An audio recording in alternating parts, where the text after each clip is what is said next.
ವೀಕ್ಷಕರೇ ನಮಸ್ಕಾರ. Jeet media network YouTube ವಾಹಿನಿಯ ವಿಶೇಷ ವಿಡಿಯೋ ನೋಡೋದಕ್ಕೆ ನಿಮಗೆಲ್ಲ ಸ್ವಾಗತ. ಶೆಲ್ಫ್ ಮೇಲೆ ಇದೊಂದು ವಸ್ತುನ ಇಟ್ಟು ನೋಡಿ. ನಿಮ್ಮ ಎಲ್ಲಾ ಕೆಲಸಗಳು ಹೂವಿನ ಹಾರ ಎತ್ತಿದಷ್ಟು ಸುಸೂತ್ರವಾಗಿ ಆಗೋದಕ್ಕೆ ಶುರುವಾಗುತ್ತೆ ಅನ್ನೋ ರಹಸ್ಯದ ಮಾಹಿತಿಯನ್ನ ಈ ವಿಡಿಯೋದಲ್ಲಿ ನಾನು ನಿಮಗೆ ತಿಳಿಸ್ಕೊಡ್ತಾ ಇದ್ದೀನಿ. ಹಾಗೇನೆ ಈ ವಿಡಿಯೋಗೆ ಈಗಲೇ ಒಂದು ಲೈಕ್ ಕೊಟ್ಟು ವಿಡಿಯೋದ ಕೆಳಗಡೆ ಜೈ ಹನುಮಾನ್ ಅಂತ ಕಮೆಂಟ್ ಮಾಡೋದಕ್ಕೆ ಮರಿಬೇಡಿ. ಹಾಗೇನೆ ಈ ವಿಡಿಯೋನ ಸ್ಕಿಪ್ ಮಾಡದೆ ಕೊನೆ ತನಕ ನೋಡಿ. ಅಲ್ಲದೆ ವಿಡಿಯೋದ ಕೆಳಗಡೆ ಇರುವಂತಹ ಜಾಯಿನ್ ಬಟನ್ ಒತ್ತಿ, ಆಗ ನೀವು ಜೀತ್ ಮೀಡಿಯಾ ಚಾನೆಲ್ ಮೆಂಬರ್ ಆಗ್ತೀರಾ. ಅಂದ್ರೆ ನೀವು ಜೀತ್ ಮೀಡಿಯಾದಲ್ಲಿ ಮೆಂಬರ್ಗಳಿಗಿರುವಂತಹ ವಿಶೇಷ ವಿಡಿಯೋ ಹಾಗೂ ಲೈವ್ ನೋಡಬಹುದು. ಪ್ರತಿಯೊಬ್ಬರ ಮನೆಯಲ್ಲಿರುವಂತಹ ಒಂದು ಮುಖ್ಯವಾದ ವಸ್ತು ಅಂತಂದ್ರೆ ಅದು ಕಪಾಟು ಅಥವಾ ಸೆಲ್ಫ್. ಈ ಕಪಾಟನ ನಾವು ತುಂಬಾ ವಿಧಾನಗಳಲ್ಲಿ ಬಳಕೆ ಮಾಡ್ತೀವಿ ಅಲ್ವಾ? ಕೆಲವರು ಪುಸ್ತಕಗಳನ್ನ ಇಡೋದಕ್ಕೆ ಬಳಸಿದ್ರೆ, ಇನ್ನು ಕೆಲವರು ಬಟ್ಟೆಗಳನ್ನ ಇಡೋದಕ್ಕೆ ಬಳಸ್ತಾರೆ. ಮತ್ತೆ ಕೆಲವರು ಮನೆಯ ವಸ್ತುಗಳನ್ನ, ಪಾತ್ರೆಗಳನ್ನ ಇಡೋದಕ್ಕೆ ಕಪಾಟನ್ನ ಬಳಕೆ ಮಾಡ್ತಾರೆ. ಒಟ್ನಲ್ಲಿ ಎಲ್ಲದಕ್ಕೂ ಸೆಲ್ಫ್ ಬೇಕೇ ಬೇಕು.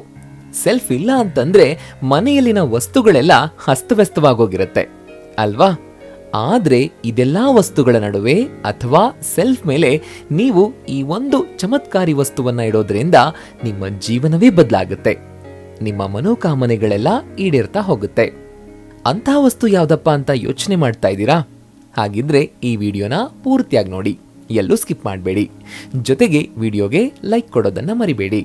ನಿಮ್ಮ ಎಲ್ಲಾ ಮನೋಕಾಮನೆಗಳು ಈಡೇರೋದಕ್ಕೆ ನೀವು ಪಾಲಿಸಬೇಕಾದ ವಾಸ್ತು ನಿಯಮಗಳು ಯಾವುವು ಅನ್ನೋದನ್ನ ಒಂದೊಂದಾಗಿ ಹೇಳ್ತೀವಿ, ಕೇಳಿಸ್ಕೊಳ್ಳಿ. ಮೊದಲನೇದಾಗಿ, ನಿಮ್ಮ ಬಟ್ಟೆಯ ಸೆಲ್ಫ್ನ ಕೆಳಗಿನ ಜಾಗದಲ್ಲಿ ಸ್ವಲ್ಪ ಜಾಗ ಮಾಡಿಕೊಂಡು ಅಲ್ಲಿ ಕೆಂಪು ಬಣ್ಣದ ಬಟ್ಟೆಯಲ್ಲಿ 2 ಏಲಕ್ಕಿಗಳನ್ನ ಕಟ್ಟಿ ಇಡಿ. ಯಾಕಿದನ್ನ ಮಾಡಬೇಕು ಗೊತ್ತಾ?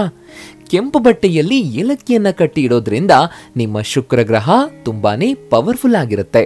ಜೊತೆಗೆ ಇದು ನಿಮ್ಮ ಬುದ್ಧಿಯನ್ನು ಕೂಡ ಚೆನ್ನಾಗಿಟ್ಟಿರುತ್ತೆ. ಇದರಿಂದ ನಿಮ್ಮ ಜೀವನದಲ್ಲಿ ಪ್ರೋಗ್ರೆಸ್ ಆಗ್ತಾನೆ ಹೋಗುತ್ತೆ. ಹಾಗಾಗಿ ನೀವಿದನ್ನ ಮಾಡೋದು ಉತ್ತಮ. ಇನ್ನೊಂದು ಉಪಾಯವನ್ನ ಹೇಳ್ತೀವಿ, ಕೇಳಿಸ್ಕೊಳ್ಳಿ. ನಾವು ಸಾಮಾನ್ಯವಾಗಿ ಸೆಲ್ಫ್ನಲ್ಲಿದ್ದ ನಮ್ಮ ಬಟ್ಟೆ ಹಾಳಾಗಬಾರ್ದು ಅಂತ ಅಥವಾ ಕೀಟಗಳ ದಾಳಿಗೆ ಒಳಗಾಗಬಾರ್ದು ಅಂತ ಜಿರಳೆಕಾಯಿಗಳನ್ನ ಇಡ್ತೀವಿ ಅಲ್ವಾ? ಇವತ್ತಿನಿಂದ ನೀವು ಬಟ್ಟೆಗಳ ಮಧ್ಯೆ ಇತ್ತರ್ ಅಥವಾ ಅತ್ತರ್ ಬಾಟಲ್ನ ಇಟ್ಬಿಡಿ. ಇತ್ತರ್ ಅಂದ್ರೆ ಗೊತ್ತಾಯ್ತಲ್ವಾ? ಸಣ್ಣದಾದ ಸುಗಂಧ ದ್ರವ್ಯದ ಬಾಟಲ್. ಅದನ್ನ ಬಟ್ಟೆಯ ಮಧ್ಯೆ ಇಡಿ, ಅಥವಾ ಕಾಟನ್ ಅಲ್ಲಿ ಅದನ್ನ ಅದ್ದಿ ಬಟ್ಟೆಗಳ ಮಧ್ಯೆ ಇಡಿ. ಇದನ್ನ ಮಾಡೋದು ಯಾಕೆ ಅಂತಂದ್ರೆ ಇದು ಪಾಸಿಟಿವ್ ಎನರ್ಜಿಯನ್ನ ತನ್ನತ್ತ ಸೆಳೆಯುತ್ತೆ. ಹಾಗಾಗಿ ಇದನ್ನ ಮಾಡಿ ನೋಡಬಹುದು. ಆ ಮೂಲಕ ಮನೆಯಲ್ಲಿ ಪಾಸಿಟಿವ್ ಎನರ್ಜಿಯನ್ನ ತರಬಹುದು. ಇನ್ನು ಸಾಮಾನ್ಯವಾಗಿ ನಾವು ಸೆಲ್ಫ್ಗಳಲ್ಲಿ ಪುಸ್ತಕಗಳನ್ನ, ಡಾಕ್ಯುಮೆಂಟ್ಗಳನ್ನ ಇಡ್ತೀವಿ ಅಲ್ವಾ? ಅಲ್ಲದೆ ಆಫೀಸ್ನಲ್ಲೂ ಕೂಡ ಸೆಲ್ಫ್ನಲ್ಲಿ ಅತ್ಯಂತ ಮುಖ್ಯವಾದ ಲೆಕ್ಕಪತ್ರಗಳ ಡಾಕ್ಯುಮೆಂಟ್, ಕಸ್ಟಮರ್ ಡಾಕ್ಯುಮೆಂಟ್ಗಳನ್ನ ಇಡ್ತೀವಿ. ನಮ್ಮ ಜೀವನದ ಅತಿ ಮುಖ್ಯವಾದ ವಸ್ತುಗಳನ್ನ ಈ ಸೆಲ್ಫ್ ಅಲ್ಲಿ ಇಟ್ಟಿರ್ತೀವಿ. ಅಂತಹ ಸಂದರ್ಭದಲ್ಲಿ ನೀವೇನ್ ಮಾಡಬೇಕು ಅಂತಂದ್ರೆ, ಈ ಫೈಲ್ಗಳ ಮಧ್ಯೆ ಹಳದಿ ಬಟ್ಟೆಯಲ್ಲಿ 2 ಅರಿಶಿಣದ ತುಂಡುಗಳನ್ನ ಇಟ್ಟು ಗಂಟು ಕಟ್ಟಿ ಇಡಬೇಕು. ಅಷ್ಟೇ ಅಲ್ಲ, 2 ನವಿಲುಗರಿಗಳನ್ನ ಪಿಂಕ್ ಬಣ್ಣದ ದಾರದಿಂದ ಕಟ್ಟಿ ಅದನ್ನ ಸೆಲ್ಫ್ನ ಒಳಗಡೆ ಅಂಟಿಸ್ಬೇಕು. ಇದರಿಂದ ನಿಮ್ಮ ವಿದ್ಯೆ, ಜ್ಞಾನ, ಕೆಲಸದ ಮೇಲೆ ಯಾರ ಕಣ್ಣು ಕೂಡ ಬೀಳೋದಿಲ್ಲ. ಅಷ್ಟೇ ಅಲ್ಲ, ನಿಮ್ಮ ಜೀವನದಲ್ಲಿ ಕಾನ್ಫಿಡೆನ್ಸ್ ಲೆವೆಲ್ ಹೆಚ್ಚಾಗುತ್ತೆ. ಇದರಿಂದ ಜೀವನದಲ್ಲಿ ನೀವು ಉತ್ತಮ ರೀತಿಯಲ್ಲಿ ಬೆಳೆಯೋದಕ್ಕೆ ಸಾಧ್ಯ ಆಗುತ್ತೆ. ಇದಲ್ಲದೆ ನೀವು ನಿಮ್ಮ ಹಣವನ್ನ, ಚಿನ್ನ, ಆಭರಣಗಳನ್ನ ಇಡುವಂತಹ ಸೆಲ್ಫ್ನಲ್ಲಿ ಮಿಸ್ ಮಾಡದೆ ಒಂದು ಸಣ್ಣ ಸ್ಫಟಿಕವನ್ನ ಸಿಂಧೂರದಲ್ಲಿ ಅದ್ದಿ ಇಡಬೇಕು. ಇದರಿಂದ ಹಣ, ಸಂಪತ್ತು ಹೆಚ್ಚಾಗ್ತಾನೆ ಹೋಗುತ್ತೆ. ಸ್ಫಟಿಕ ಅಲ್ಲದೆ ನೀವು ನಿಮ್ಮ ಸೆಲ್ಫ್ ಅಲ್ಲಿ ಗೋಮತಿ ಯಂತ್ರ, ತೆಂಗಿನಕಾಯಿ ಅಥವಾ ಶ್ರೀಚಕ್ರವನ್ನು ಕೂಡ ಇಡಬಹುದು. ಇವು ಹಣ, ಸಂಪತ್ತನ್ನ ಹೆಚ್ಚಿಸೋದಕ್ಕೆ ಸಹಾಯ ಮಾಡುತ್ತೆ. ಅಷ್ಟೇ ಅಲ್ಲ, ನೀವು ಹಣ, ಆಭರಣಗಳನ್ನಿಡುವಂತಹ ಸೆಲ್ಫ್ ಮೇಲೆ ಸ್ವಸ್ತಿಕ ಚಿಹ್ನೆಯನ್ನ ಕುಂಕುಮದಲ್ಲಿ ಬರಿಬಹುದು. ಜೊತೆಗೆ ಇಂತಹ ಸೆಲ್ಫ್ಗಳಿಗೆ ಪ್ರತಿದಿನ ಅಗರಬತ್ತಿಯಿಂದ ಪೂಜಿಸೋದ್ರಿಂದ ನಿಮ್ಮತ್ತ ಹಣ ಅಟ್ರಾಕ್ಟ್ ಆಗುತ್ತೆ.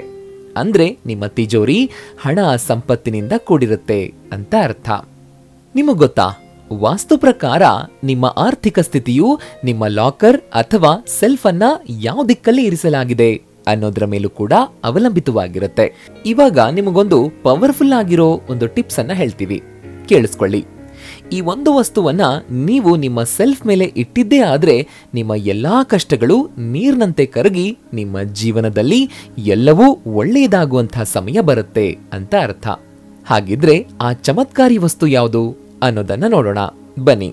ಮೊದಲಿಗೆ ಒಂದು ತಟ್ಟೆ ಅಥವಾ ಕಟೋರಿ ತಗೊಂಡು ಅದರಲ್ಲಿ ಒಂದು ಸಣ್ಣ ಸಿಲ್ವರ್ ತುಂಡನ್ನ ಹಾಕಿ ಅದರ ಮೇಲೆ 2 ಏಲಕ್ಕಿ, 2 ಲವಂಗ ಜೊತೆಗೆ ಸ್ವಲ್ಪ ಕರ್ಪೂರವನ್ನ ಹಾಕಿ ಇವೆಲ್ಲವನ್ನು ಕೂಡ ಕೆಂಪು ಬಣ್ಣದ ಬಟ್ಟೆಯಲ್ಲಿ ಕಟ್ಟಿ ಅದನ್ನ ಸೆಲ್ಫ್ನ ಮೇಲೆ ಇಟ್ಟುಬಿಡಿ. ನೀವು ಆ ತಟ್ಟೆಯನ್ನ ಮುಚ್ಚಿ ಕೂಡ ಇಡಬಹುದು ಅಥವಾ ತೆರೆದು ಕೂಡ ಇಡಬಹುದು, ನಿಮ್ಮಿಷ್ಟ. ಈ ಕಟೋರಿಯನ್ನ ಪ್ರತಿ ತಿಂಗಳು ಓಪನ್ ಮಾಡಿ ಅದರಲ್ಲಿರುವಂತಹ ವಸ್ತುಗಳನ್ನ ನೀರಿನಲ್ಲಿ ಹರಿಬಿಡಬೇಕು. ಅಂದ್ರೆ ಕರ್ಪೂರ, ಏಲಕ್ಕಿ, ಲವಂಗವನ್ನ ನೀರಲ್ಲಿ ಬಿಟ್ಟು ಅದರಲ್ಲಿದ್ದಂತಹ ಸಿಲ್ವರ್ ಕಾಯಿನ್ ಅನ್ನ ನೀರಿನಲ್ಲಿ ತೊಳೆದು ಸ್ವಚ್ಛ ಮಾಡಿ ಮತ್ತೆ ಅದನ್ನ ತಟ್ಟೆಯಲ್ಲಿ ಹಾಕಿ ಅದಕ್ಕೆ ಹೊಸದಾಗಿ ಕರ್ಪೂರ, ಲವಂಗ ಮತ್ತು ಏಲಕ್ಕಿಗಳನ್ನ ಹಾಕಿ ಮತ್ತೆ ಸೆಲ್ಫ್ ಮೇಲೆ ಇಡಿ. ಪ್ರತಿ ತಿಂಗಳು ಇದನ್ನ ನಿರಂತರವಾಗಿ ಮಾಡ್ತಾ ಬಂದ್ರೆ ಯಾವತ್ತೂ ನಿಮಗೆ ಹಣದ ಸಮಸ್ಯೆ ಅನ್ನೋದೇ ಬರೋದಿಲ್ಲ. ಇದಿಷ್ಟನ್ನ ಮಾಡೋದ್ರಿಂದ ಕೇವಲ 3 ತಿಂಗಳಲ್ಲಿ ನಿಮ್ಮ ಜೀವನದಲ್ಲಿ ಮಹತ್ತರ ಬದಲಾವಣೆಯಾಗುತ್ತೆ. ಇದರಿಂದ ಹಣ ಹೆಚ್ಚುತ್ತೆ, ನಿಮ್ಮ ಸಂಪತ್ತು ಕೂಡ ಹೆಚ್ಚುತ್ತೆ, ನಿಮ್ಮ ಮೇಲಿನ ಗೌರವ ಕೂಡ ಹೆಚ್ಚಾಗುತ್ತೆ. ಇದನ್ನ ನಿರಂತರವಾಗಿ 1 ವರ್ಷಗಳ ಕಾಲ ಮಾಡಿದ್ರೆ ನಿಮ್ಮ ಎಲ್ಲಾ ಮನೋಕಾಮನೆಗಳು ಈಡೇರುತ್ತೆ. ನಿಮ್ಮ ಜೀವನದಲ್ಲಿ ಚಮತ್ಕಾರವೇ ನಡೆಯುತ್ತೆ. ಪ್ರತಿ ತಿಂಗಳ ಹುಣ್ಣಿಮೆಯಂದು ಇದನ್ನ ಬದಲಾಯಿಸಬಹುದು ಅಥವಾ ಏಕಾದಶಿ ದಿನ ಕೂಡ ಬದಲಾಯಿಸಬಹುದು. ಕೊನೆಯದಾಗಿ ನೀವು ನೆನ್ಪಿಟ್ಕೊಳ್ಬೇಕಾದಂತಹ ಒಂದು ವಿಧಾನವನ್ನ ಹೇಳ್ತೀವಿ, ಕೇಳಿಸ್ಕೊಳ್ಳಿ. ನಾವು ಸಾಮಾನ್ಯವಾಗಿ ಏನ್ ತಪ್ಪು ಮಾಡ್ತೀವಿ ಅಂತಂದ್ರೆ ಈ ಸೆಲ್ಫ್ ಮೇಲೆ ಅಥವಾ ಹಣ, ಚಿನ್ನವನ್ನಿಡುವಂತಹ ಲಾಕರ್ ಮೇಲೆ ರಾಶಿ ರಾಶಿ ಭಾರವಾದ ವಸ್ತುಗಳನ್ನ ಇಟ್ಬಿಡ್ತೀವಿ. ಆದ್ರೆ ನಿಮಗ್ ಗೊತ್ತಾ, ಇದು ತುಂಬಾನೇ ನೆಗೆಟಿವಿಟಿಯನ್ನ ಕ್ರಿಯೇಟ್ ಮಾಡುತ್ತೆ. ಹೇಗೆ ಅಂತೀರಾ? ನಿಮ್ಮ ಬಳಿ ಇದ್ದಂತಹ ಹಣ ನಷ್ಟ ಆಗುತ್ತೆ, ನೆಮ್ಮದಿ ನಷ್ಟ ಆಗುತ್ತೆ, ಗೌರವ ನಷ್ಟ ಆಗುತ್ತೆ, ನಿಮ್ಮ ಬಳಿ ಹಣ ಬರೋದೇ ನಿಂತು ಹೋಗ್ಬಿಡುತ್ತೆ, ಜೊತೆಗೆ ಆರೋಗ್ಯ ಸಮಸ್ಯೆಗಳು ಕೂಡ ಕಾಣಿಸ್ಕೊಳ್ಳುತ್ತೆ.